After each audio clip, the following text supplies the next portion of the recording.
and welcome once again to the Smart Money, Dumb Money Show. I'm your host, as usual, Keith Richards, and I'm the president and chief portfolio manager and chief bottle washer at Value Trend Wealth Management. So I wanted to introduce a very special guest today. In fact, I contacted this guest because this is a man who's going to be able to talk about things that I'm not super knowledgeable about, and I'm not always comfortable talking about. But this man is definitely not afraid to talk about some of the issues that will affect Canadians in general regarding our economy and investors specifically in certain sectors of our markets, particularly the oil and gas field. So I want to introduce Lorne Gunter, and maybe some of you are familiar with Lorne. I follow him. I follow his videos and his columns. But he's been a political columnist for 30 years. So I'm bringing a political columnist onto the show. You'll see I'm looking at my paper because I've got to look at his resume. It's fairly long. He's been with the Edmonton Journal and the National Post, which is where I often follow his work. He's also senior political columnist with the Edmonton Sun, and he's does some work with the Toronto Sun as well. And he covers a lot of areas like international security. He covers United Nations news, all that sort of stuff. So he's a political knowledge pool, and that's why we brought him on. So I want to ask Lorne specifically about the climate policies that are coming out in Canada. But Lorne, welcome to the show. Well, thank you very much, Keith. I'm really thrilled to have you here because, as I said, you're going to talk about stuff that is hard for me. So we were talking before the show, and I really want to get started by letting you set a background for the climate in Canada. And I don't mean the climate as in the weather, but the political climate in Canada for the country in general, but also specifically on the climate policies and how that's going to affect business and the oil and gas, even the kind of cars we drive, and what your outlook is on this. But I think the first thing to keep in mind is that it's my belief that among oil-producing countries, Canada has the most extremist anti-oil and gas policies of any country, even more so than Norway. We can get into Norway a little bit later, but here you have a Nordic country that's infamous for its socialized economy and for its concern for social issues, and we outdo them, I think, on our attacks on oil and gas. So I think it is fair to call it an attack. I think since the Trudeau government came in 2015, and especially since Stephen Guilbeault became the environment minister, there has been a deliberate attack on the oil and gas industry, not just the oil sands. We are all aware of, in the first few years of the Trudeau government, there was a focus on the oil sands. It's now all oil and gas. I mean, you can see this in the announcement made late last year about a net zero power grid, where we want to get all fossil fuel power out of Canada by 2035. By 2050, and get it significantly reduced by 2035, and that's in a country that is as cold as we are for as long as we are every year, with unproven technologies. It's good to keep in mind that wind and solar, as old as they are still very new technologies, and they have not proven themselves yet to be able to take on a huge, massive country that's fully industrialized and replace coal, natural gas, oil, all of the fossil fuels. And so there has been this attack on the fossil fuel industry since Stephen Guilbeault became the environment minister. We're now going into the third year of him as environment minister. And it's obvious that they have singled out the oil and gas industry. For instance, they talked about putting in a hard cap on oil and gas emissions near the end of last year. That hard cap would be, in a first stage, a 42% reduction over emissions from oil and gas in the next 11 years. in transportation, for instance, car making and in the use of transportation, that cap would only be about 20%, about half of what the oil and gas cap would be. So you have to say, well, they're singling out oil and gas because oil and gas and transportation both contribute roughly equal amounts of emissions to Canada's total. Oil and gas is about 24%, although the government now claims it's 28. I think they're padding those numbers a bit, but it's somewhere in a quarter of the emissions come from the oil and gas sector, the energy sector, and about 22 or 23% come from transportation. So if you're looking to cut back emissions overall, you have to say, well, we need to go after oil and gas and transportation because they together make up just about half of all of our emissions.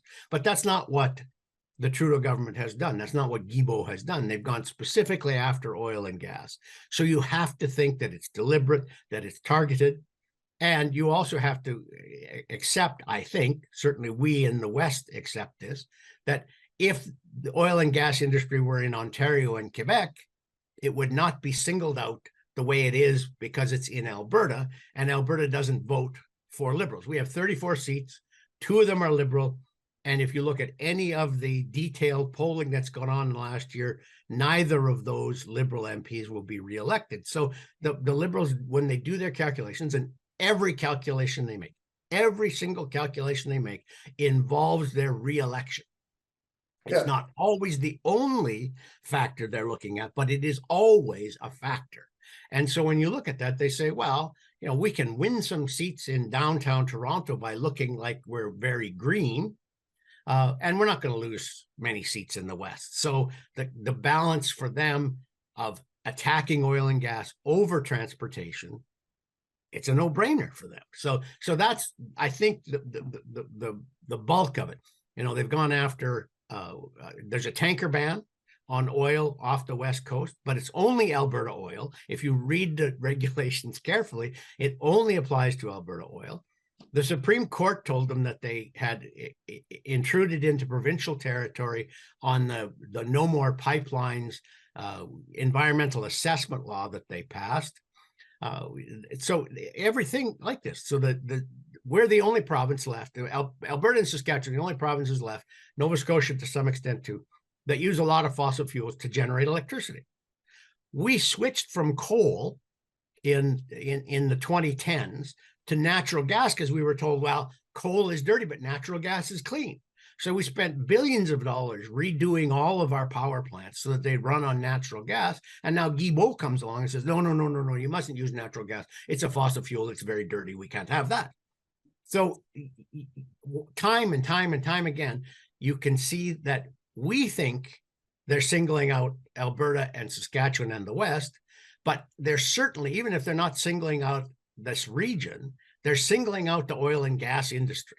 And if you look at the projections from like TD Economics, from Stats Canada, if you had trend lines, it's very tricky to do this because the trend in oil and gas goes up and down as the price fluctuates. But if you look at the trend lines on investment in oil and gas from before Trudeau came in until now, it's not hard to think that Liberal policies have cost us about $200 billion in investment in oil and gas. Other countries that are oil producing since the 2014-2015 price shock have climbed back well above their investment levels 10 years ago.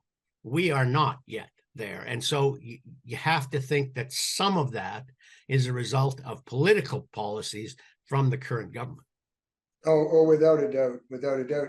And actually, I was just thinking on your point of singling out, voter-orientated policies versus what's best for the country. The carbon cuts on nat gas out east, and yet nowhere else. Right, exactly. And one of the other ones, there was an announcement this week that has nothing to do with oil and gas, but the federal government is starting to look at maybe reducing the number of foreign students they allow every year. When the Trudeau government came to office, there were 300,000 a year who were admitted to come study in Canada. Now it's 800,000 a year. And of course, that has to have an impact on the housing crisis, because those 500,000 extra students have to live somewhere.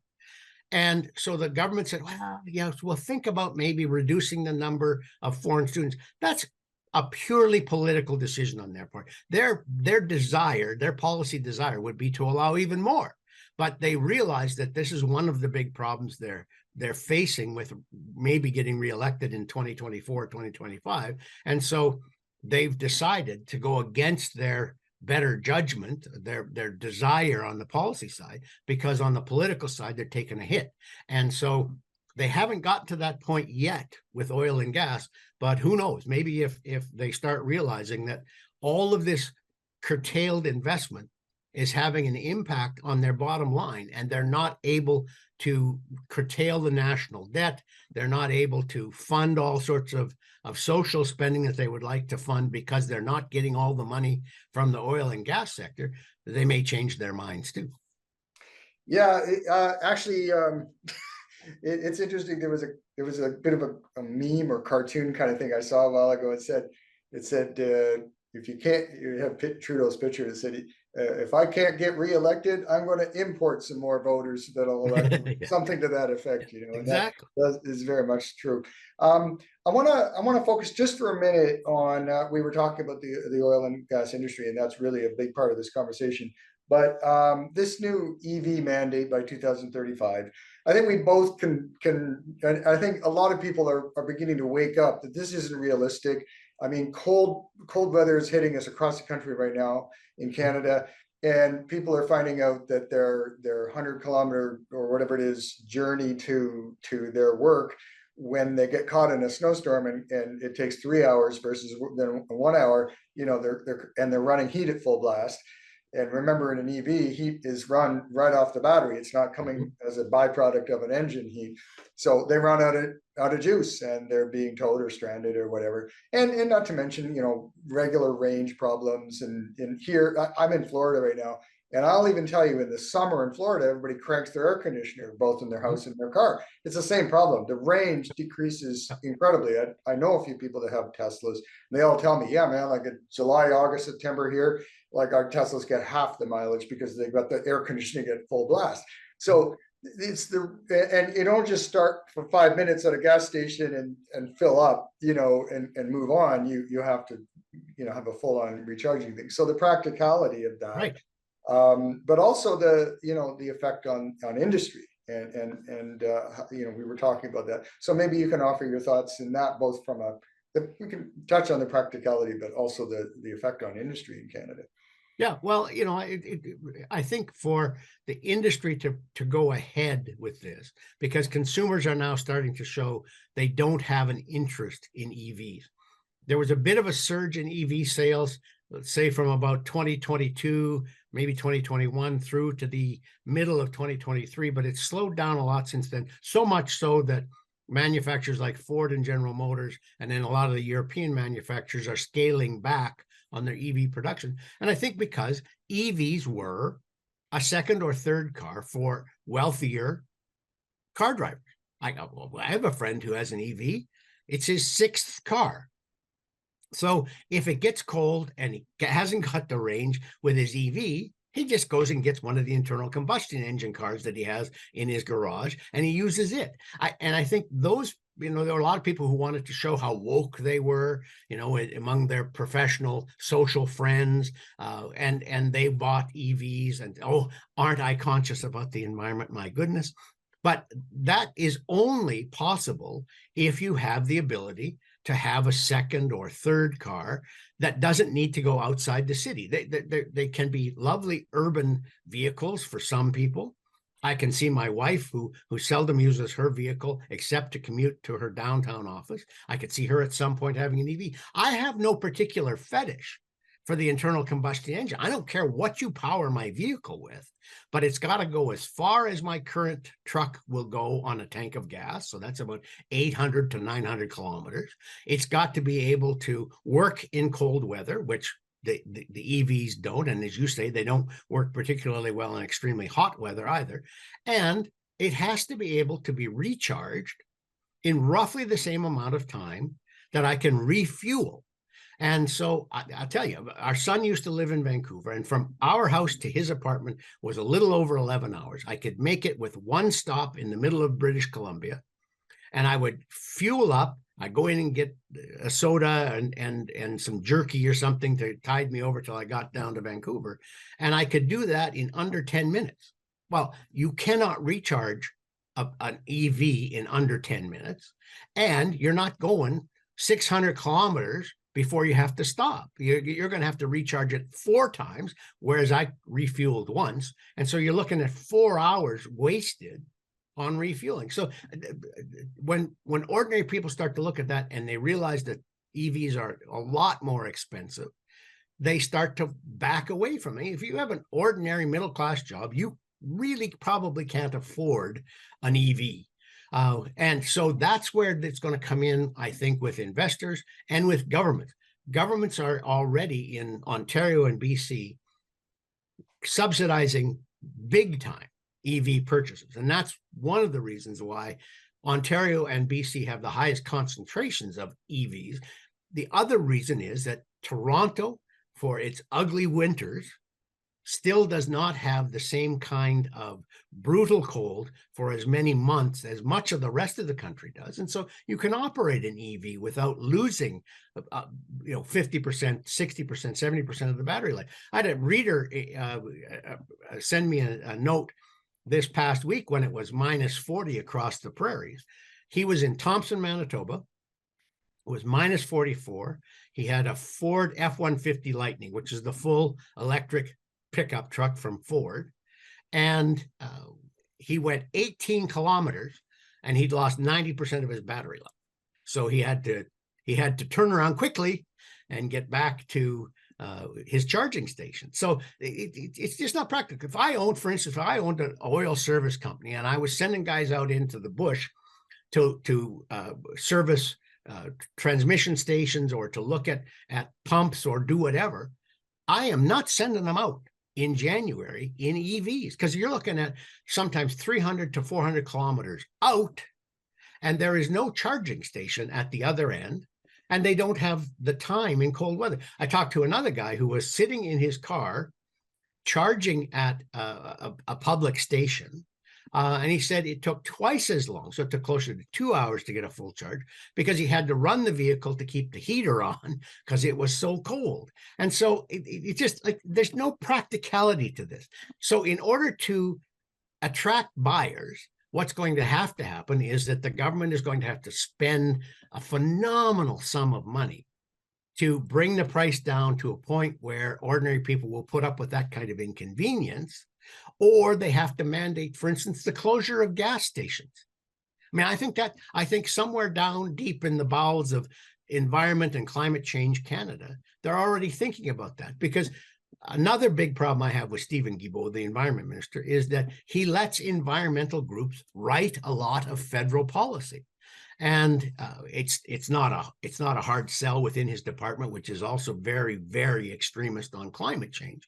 But it's certainly completely detached from where ordinary investors are. So how do you, as our ordinary consumers are, how do you then convince investors that it's okay to go forward with this EV mandate, other than the government using its taxation power to raise a ton of money to put into the sale and infrastructure of EVs? You're willing into existence a market that doesn't exist on its own. And so the only way you can do that is through huge subsidies. I mean, you take a look at the Volkswagen and the Stellantis battery plants in Ontario. They are both being subsidized at a ratio of about 2 to 1 to their actual cost. I mean, the Volkswagen plant is slated to cost about $7 billion. The feds and the Ontario government together, mostly the feds, are putting in $15 billion. Well, Volkswagen would be nuts to turn that down. Here's $7 billion free money. Of course, you couldn't go back to your boardroom and say, oh, they offered us $7 billion for nothing, but no, we turned it down. We said, no, that wouldn't be right.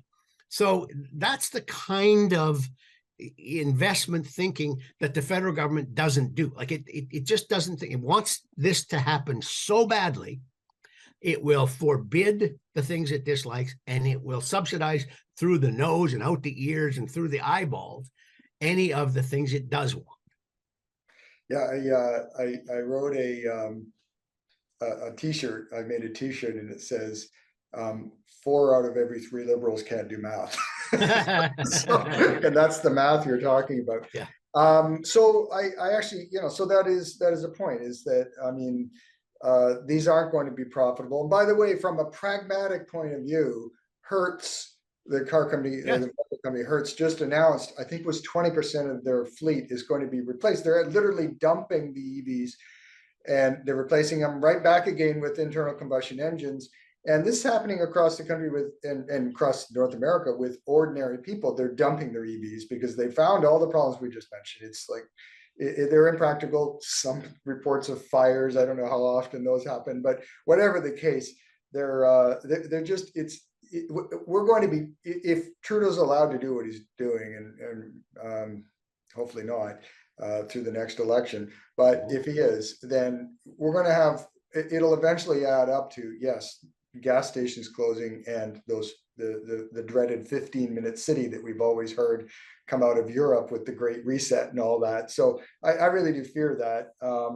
But I want to talk about, I want to go back to the policies just before we wrap up. You mentioned something, and I always ask my guests for some notes so I know what to talk to them about, because I'm not an expert in this. But you talked about there's a mandate of 40% reductions in emissions by 2035 on the industry. And I've heard, now maybe, Lorne, I didn't prep you before this, so maybe you won't be prepared for this question, but I've heard that some companies are actually already, even though Trudeau hasn't been unelected yet, they're already pushing back on this. And is this something you've heard about? Yes, for sure. I mean, there are an awful lot of big oil companies, gas companies in Western Canada who will talk like they're in on the government's mandate, but privately they will admit to you that there's no possible way they're going to be able to do that. Maybe by 2050. It's their hope that they will develop technologies that will reduce their emissions enough that by 2050 they'll be making a significant change in emissions. But by and large, no. And they are keeping their fingers crossed. And if they're religious people, possibly praying that within the next 2 years there's a change in government, and they don't have to go even through the motions on these ridiculous 2035 mandates for emission reductions and net zero power. And there's just so much unbelief among the oil and gas industry of this ever being possible. Yeah, and so I'm going to finish up with one last question for Lorne, and just an opinion. So and the opinion, your opinion on, if, let's just pretend that all these mandates carry on as Guilbeault wants them to, and Trudeau gets reelected in a year and a half. Let's, worst case scenario. If that happens, how is that going to affect the competitiveness of our oil companies compared to other? Because this is happening in other countries. Like I like to talk about the Great Reset, but the Reset is pushing a lot of countries to do this. Mm-hmm. So, but on a level of competitiveness, where does that put Canada versus others?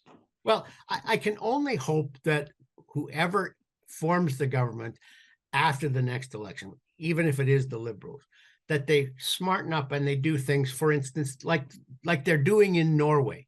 In Norway, if they sell oil or gas to a country that is currently buying it from elsewhere, where the emissions are higher, where the oil and gas is dirtier to produce, they take credit off of their national emissions score for the amount of emissions they've saved by selling cleaner Norwegian oil and gas to a dirtier country. We will not do that. We refuse. One of the reasons why the LNG project at Coastal Link in BC has been delayed as long as it has is that the federal government simply refuses to give BC credit for selling natural gas, liquefied natural gas, to China to replace coal. So China is still opening the equivalent of about 2 coal-fired power plants every month, maybe even more than that.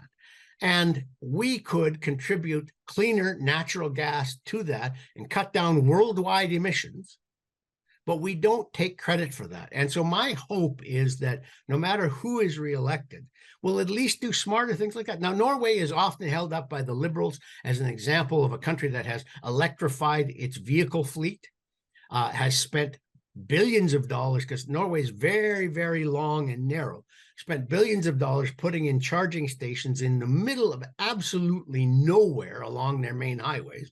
And you say, well, we should be like Norway. Okay, let's be like Norway, because you know how they pay for all of that infrastructure?